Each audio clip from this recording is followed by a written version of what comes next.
Orang Indonesia yang tidak punya paspor ada 85% penduduk. Tahu artinya? Bahkan dari 15% yang berpaspor, terbanyak tercatat hanya paspor haji. Artinya apa kira-kira? Demikian awal pembicaraan dibuka oleh sahabat saya yang jadi menteri saat ini. Kita lanjut. Orang asing masuk ke Indonesia paling banyak tercatat adalah sekitar 9 jutaan orang per tahun, di mana length of stay-nya tinggal di Indonesia di Batigari. Artinya, dari 9 juta tersebut 40%-nya adalah orang yang sama bolak-balik keluar masuk Indonesia. Artinya apa? Betul, artinya belum banyak orang mancanegara yang memanfaatkan wisata ke Indonesia. Kebanyakan bisnis trip. Bagaimana membuat lama tinggal length of stay menjadi lebih dari 5 hari dan spendingnya per orang wisatawan asing lebih dari $500 per harinya. Dan pebisnis spendingnya lebih dari $20.000 per hari karena belanja barang-barang untuk usaha. Kalau menjawab pertanyaan di awal paragraf tersebut, maka sesungguhnya 85% warga tidak pernah melihat apapun kemajuan negara lain seperti Tiongkok di mainlandnya, kemajuan Hong Kong, Singapura, Dubai, London, New York. Itu baru sisi kotanya. Belum lagi dari sisi wilayah industri dan usahanya. Pusat bisnis hulu, heavy industry, high-tech industry, digital IT industry, Silicon Valley, military industrial complex, farmasi industrial complex, food estate, dan lain sebagainya. Juga dapat dipastikan buku yang dibaca, informasi yang diterima sebatas kulit dan covernya saja. Ditambah lagi pasti tidak pernah berjumpa kaum bilioner properti atau properti mogul, whaler, bilioner Wall Street, venture kapitalis, bilioner entertainment, bilioner sport, bilioner heavy industry, bilioner food industry, precious metal bilioner, dan ratusan bilioner dari berbagai bidang usaha. Karya-karya kekinian, biomedical, RNA dan DNA engineering, teknologi radar dan satelit, HARP, mesin perubah cuaca, nuklir, reaktor non-uranium, plus bursa-bursa pusat perdagangan bahan baku, mineral, kimia, persenjataan makanan, dan ribuan industri hulu lainnya. Karena itu, kalau New Mind mendapat mandat, maka dalam 5 tahun pertama ini,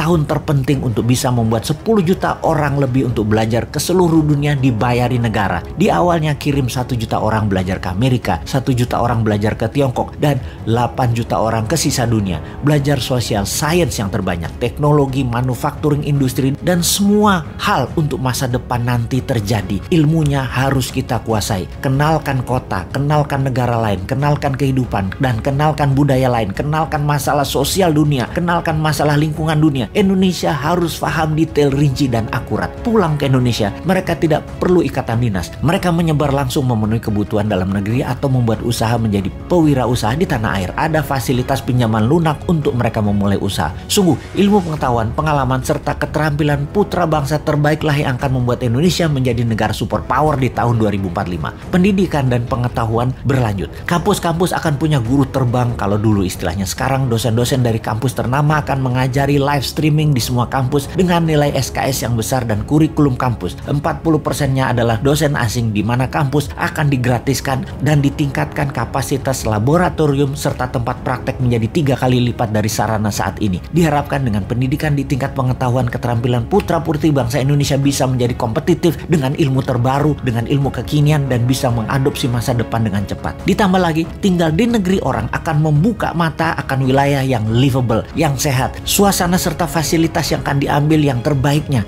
yang akan dicocokkan dengan budaya lokal Indonesia, membuat masa depan eco-living Indonesia adalah yang terbaik di dunia. Setelah membuka wawasan dan menambah ilmu, di mana mereka nanti berkarya sekembalinya ke tanah air. Indonesia akan memiliki 30 kek kawasan ekonomi khusus dengan luas rata-rata 3.000 hektar. Setiap kek akan memfokuskan pada beda-beda produksinya di setiap daerah di mana bisnis tersebut berada. Kita menargetkan setiap kek akan menampung 1 juta populasi, di mana saat ini kita sudah punya kek seperti Jababeka. Jababeka ada 1 juta orang hidup di sana, dan kawasan ekonomi khusus Jababeka GDP per kapitanya saat ini adalah 8 kali GDP per kapita nasional, yaitu $32.000. Indonesia akan punya 30 kek baru disebar di seluruh Indonesia. Ditarget dalam 20 tahun ke depan GDP per kapita kawasan kek mencapai $100.000 per kapitanya. Di kek, pengusaha tidak bayar pajak selama 5 tahun, juga mendapatkan kebebasan pajak free tax hingga 15 tahun untuk produk yang 100% ekspor. Free tax hingga 25 tahun untuk industri dengan tenaga kerja di atas 20.000 orang, dan produknya mayoritas untuk ekspor dengan bahan baku mayoritas dari dalam negeri. Kawasan kek adalah zona produksi, bisnis midstream, dan hilirisasi industri manufaktur. Kawasan di luar kek adalah penghasil atau hulu bahan baku, juga kawasan pasar.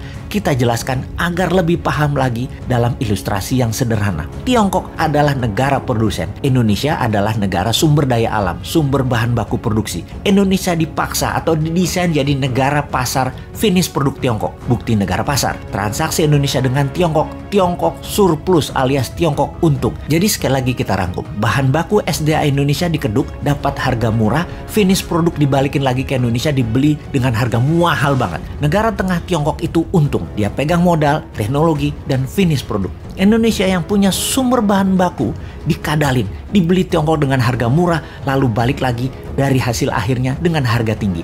Sudahlah, karena bernegara saat ini geblek dan rakyatnya diganjel pakai info-info buzzer. Jadi nggak paham kalau Tiongkok itu kuasai hulu, mid, dan hilir.